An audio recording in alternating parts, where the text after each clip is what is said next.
యేసయ్యకు మహిమ కలుగునుగాక. తిమోతి 2వ పత్రిక 4వ అధ్యాయం 17వ వాక్య భాగం. ఈ వాగ్దానం చేత దేవాతి దేవుడు మనలను మన కుటుంబాలను దీవించునుగాక. ప్రభు నా ప్రక్క నిలిచి నన్ను బలపరిచాను గనుక నేను సింహము నోట నుండి తప్పించబడి తిని. పౌలు భక్తుడు అంటూ ఉన్నాడు, నేను సింహము నోట నుండి తప్పించబడ్డాను.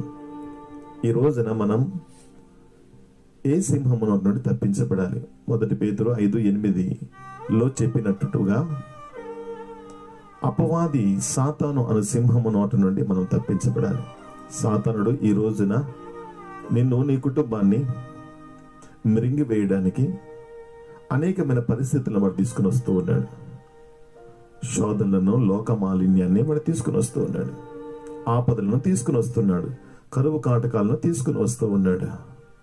ఉపద్రవాలను తీసుకుని వస్తూ ఉన్నాడు. అనారోగ్యాన్ని తీసుకుని వస్తూ ఉన్నాడు. నువ్వు, నేను, మనము ఆ సింహము అని పిలువబడుతున్నటువంటి ఆ సాతాను గాడు వాని యొక్క నోటిలోండి వాడు తీసుకుని వచ్చే వాటి నుండి మనం తప్పించబడాలి. ఎవరు మనం తప్పిస్తారు? పౌలు భక్తుడు అంటున్నాడు, నేను ఒంటరిగా లేను, నన్ను తప్పించేవాని నేను కలిగి ఉన్నాను. ఎవరు ఆ తప్పించేవారు? నా ప్రభువే. ఆయన ఎక్కడున్నాడు? నా ప్రక్కనే. ఆయన ఏం చేస్తున్నాడు? నన్ను తప్పిస్తూ ఉన్నాడు. ఆయన తప్పిస్తూ ఉన్నాడు కాబట్టి నేను తప్పించబడుతూ వచ్చాను. సముద్రంలో అపాయాల ద్వారా నేను తప్పించబడ్డాను. ఉపవాసాల్లో, కరువు కాటకాల్లో ఉన్నప్పుడు నన్ను ప్రభు తప్పించాడు.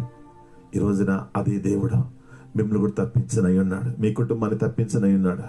మీ ఆపదని తప్పించనై ఉన్నాడు. మీ పరిస్థితుల నుండి తప్పించనై ఉన్నాడు.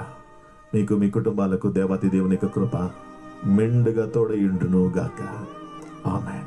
God bless you.